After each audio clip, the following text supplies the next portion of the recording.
నమస్కారం ETV news కు స్వాగతం. 4 రోజులైన బుడమేరు ఉధృతి కొనసాగుతూనే ఉంది. రికార్డు స్థాయిలో నీటి ప్రవాహం వస్తోంది. నందివాడ మండలంలో పుట్టగుంటలో 4 కిలోమీటర్ల మేర రోడ్డుకు ఇరువైపులా వరద నీరు చొచ్చుకొచ్చింది. అనేక గ్రామాలకు బాహ్య ప్రపంచంతో సంబంధాలు తెగిపోయాయి. అరిపిరాలలో కట్టకు అడుగు దూరంలో నీరు ప్రవహిస్తోంది. పరివాహక గ్రామాలకు చెందిన 3000 మందిని బోట్లలో పునరావాస కేంద్రాలకు అధికారులు తరలించారు. వేలాది ఎకరాల వరి పంట నీట మునిగింది. పలుచోట్ల చేపల చెరువులకు గండ్లు పడ్డాయి. బోట్ల ద్వారా ముంపు బాధిత ప్రజలకు తెలుగుదేశం నేతలు ఆహారాన్ని అందిస్తున్నారు.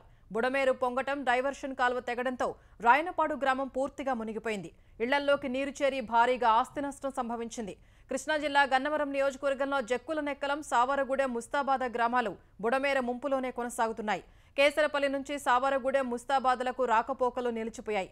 కేసరపల్లి శివారు ఎస్ఎల్వి కాలనీని వరద ముంచెత్తడంతో స్థానికులు ఇబ్బందులు పడుతున్నారు. నందిగామ శివారు అనాసాగరం నుంచి శనగపాడు రోడ్డులో చందర్లపాడు మండలం ముప్పాళ్ల వద్ద వాగులు పొంగుతున్నాయి. బుడమేరకు పడిన గండిని పూడ్చేందుకు ప్రభుత్వం శ్రమిస్తోంది.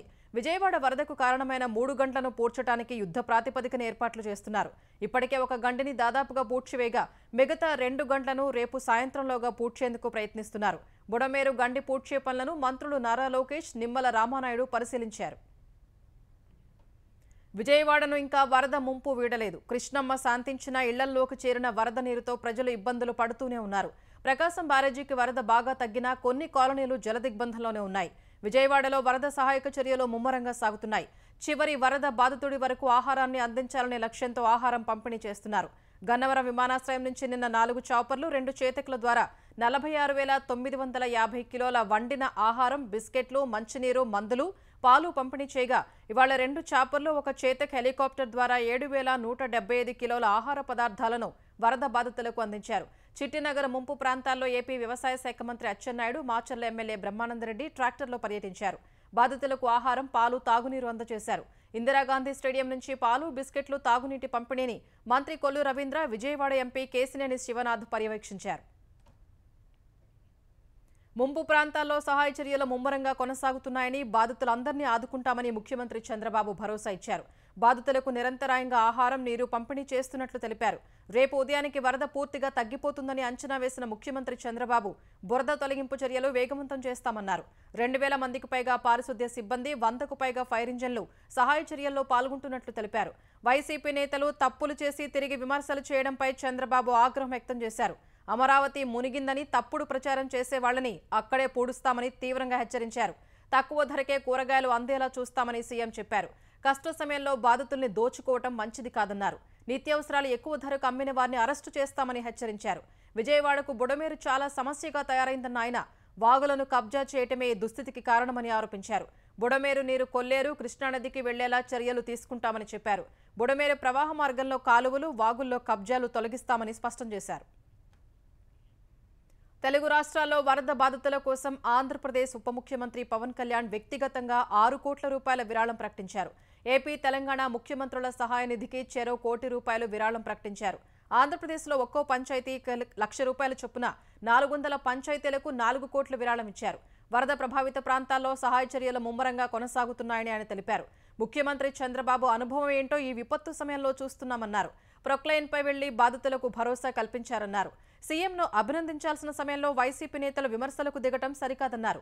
బుడమేరు ఆక్రమణలే విజయవాడకు శాపంగా మారాయన్నారు. వాగులు, వంకలు వెళ్లే దిశలో నిర్మాణాలు చేపట్టారని పవన్ అన్నారు. వరద సహాయ చర్యలపై విమర్శించేవారు ముందు తాము సాయం చేసి తర్వాత మాట్లాడాలని చురకలు వేశారు. ఉపరితల ఆవర్తనం ప్రభావంతో తెలంగాణలోని పలు జిల్లాల్లో గత రాత్రి కురిసిన వర్షానికి మరోసారి వాగులు, వంకలు పొంగి పొర్లుతున్నాయి. సిద్దిపేట జిల్లా కోహెడలో 22.3 సెంటీమీటర్ల అత్యధిక వర్షపాతం నమోదైతే నిర్మల్ జిల్లా అబ్దుల్లాపూర్లో 19.8, నిజామాబాద్ జిల్లా తొండకూరులో 16.2, పెద్దపల్లి జిల్లా అకినేపల్లిలో 12.7, యాదాద్రి జిల్లా వెంకిర్యాల 10.6, ఆసిఫాబాద్ జిల్లా జైనూరు 9, మేడ్చల్ జిల్లా సింగపూర్ టౌన్షిప్లో 8.9 సెంటీమీటర్ల వర్షపాతం నమోదైంది. నిర్మల్ జిల్లా ముథోల్ మండల కేంద్రంలో ప్రధాన రహదారి చెరువును తలపించగా వాహనదారులు ఇబ్బంది పడ్డారు. సిద్దిపేట జిల్లా హుస్నాబాద్లో ప్రధాన రహదారులు జలమయం కాగా దుకాణ సముదాయాలు, లోతట్టు కాలనీల్లో ఇళ్లల్లోకి నీరు చేరింది. జాతీయ రహదారి పనులు చేయడానికి వచ్చిన 8 మంది యూపీ వలస కూలీలను ఉస్నాబాద్ ఏసీపీ సతీష్ నేతృత్వంలోని సహాయ బృందం రక్షించింది. ములుగు జిల్లా భూపాల్ నగర్లో గోడ కూలీ ఓ వృద్ధురాలు చనిపోయారు.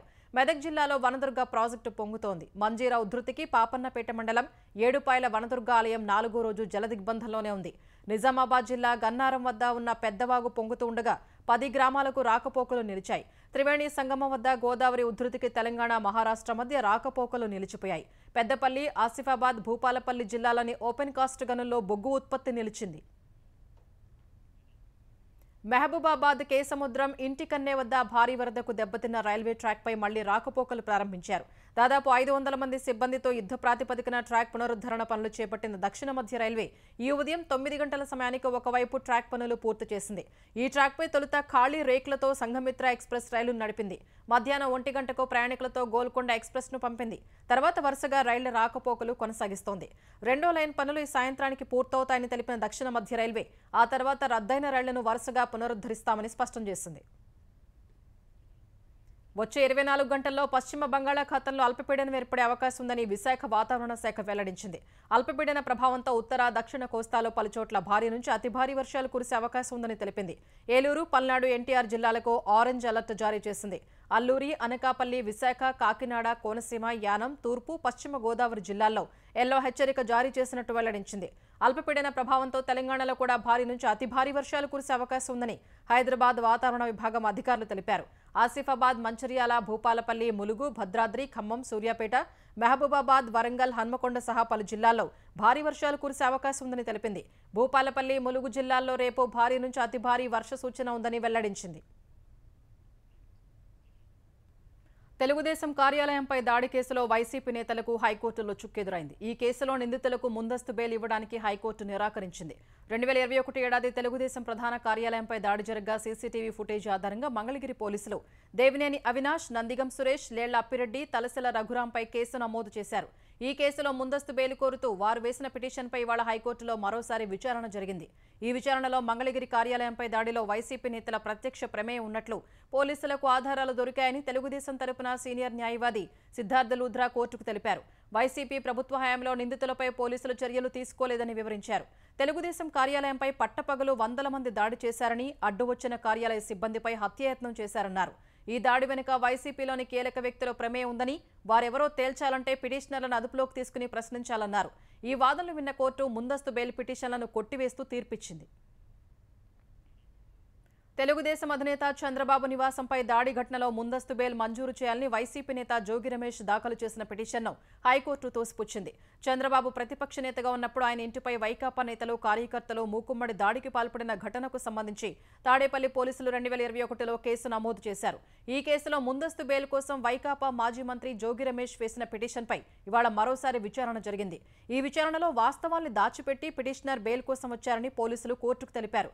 అనుచరులతో కలిసి 15 కిలోమీటర్లు ప్రయాణించి చంద్రబాబు ఇంటిపై దాడి చేయడానికి పిటిషనర్ వచ్చారని వివరించారు. ఇలాంటి చర్యలను అనుమతిస్తే ప్రజాస్వామ్యం ఉనికికే ప్రమాదమని తెలిపారు. జోగి రమేష్ బెయిల్ పిటిషన్ను కొట్టేయాలని కోరారు. మరోవైపు తాను సుప్రీంకోర్టుకు వెళ్లడానికి 2 వారాలు తనపై చర్యలు తీసుకోకుండా ఉండేలా పోలీసుల్ని ఆదేశించాలని పిటిషనర్ కోరగా కోర్టు నిరాకరించింది. విశాఖ జిల్లా భీమిలి తీరంలో వైసీపీ ఎంపీ విజయసాయిరెడ్డి కుమార్తె నేహారెడ్డి అక్రమ కట్టడాలపై జీవీఎంసీ అధికారులు ఉక్కుపాదం మోపారు. సర్వే నంబర్ 1516, 1517, 1519, 1523లోని స్థలంలో సిఆర్జెడ్ నిబంధనలకు విరుద్ధంగా కట్టడాలు నిర్మించారంటూ కూల్చివేత చేపట్టారు.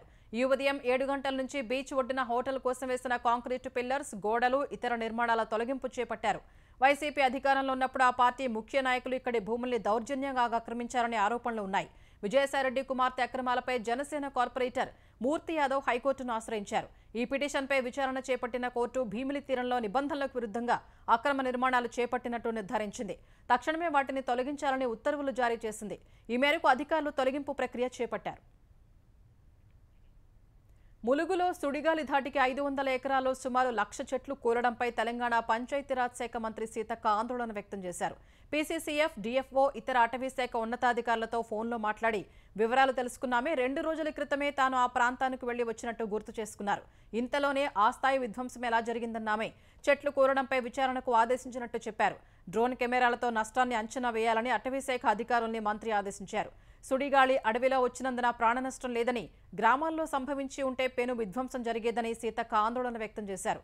సమ్మక్క సారలమ్మ తల్లుల దయా దీవెనలతో ప్రజలు సురక్షితంగా బయటపడగలిగారన్నారు. అటవీ ప్రాంతం పునరుద్ధరణకు కేంద్రం ఆదుకోవాలని మంత్రి కోరారు.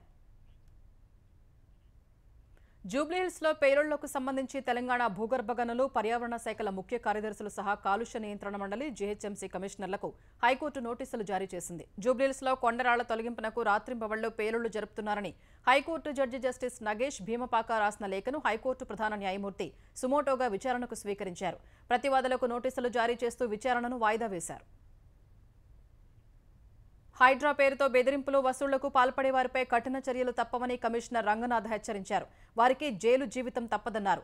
కొద్ది రోజులుగా ట్రై సిటీ పరిధిలో హైడ్రా విభాగం విస్తృతంగా అక్రమ నిర్మాణాలు తొలగిస్తూ ఉండగా కొంతమంది సామాజిక కార్యకర్తల ముసుగులో బిల్డర్లను బెదిరిస్తూ వసూళ్లకు పాల్పడుతున్నట్టు తమ దృష్టికి వచ్చిందన్నారు. హైడ్రాలోని ఉన్నతాధికారులతో కలిసి దిగిన ఫోటోలను చూపి సమస్యలు రాకుండా చూస్తామంటూ పెద్ద మొత్తంలో వసూళ్లు చేస్తున్నట్లు హైడ్రాకు ఫిర్యాదులు అందాయని రంగనాథ్ వివరించారు. ఇలాంటి వారిని ఉపేక్షించే ప్రసక్తే లేదని రంగనాథ్ హెచ్చరించారు. అలాగే ప్రభుత్వ విభాగాలైన రెవెన్యూ, మున్సిపల్, నీటిపారుదల విభాగాలు, హైడ్రా అధికారులు, సిబ్బంది కూడా బెదిరింపులు, డబ్బు కావాలని ఒత్తిడి చేస్తే తక్షణమే స్థానిక police station, SP, CP, Hydraa commissioner, ఏసీబీకి ఫిర్యాదు చేయాలని రంగనాథ్ సూచించారు. సంగారెడ్డి జిల్లా అమీన్పూర్ ప్రాంతానికి చెందిన డాక్టర్ విప్లవ్ సామాజిక కార్యకర్త ముసుగులో బిల్డర్ను బెదిరిస్తే విచారణ జరిపి అతన్ని సంగారెడ్డి పోలీసులు అరెస్ట్ చేసినట్లు రంగనాథ్ తెలిపారు.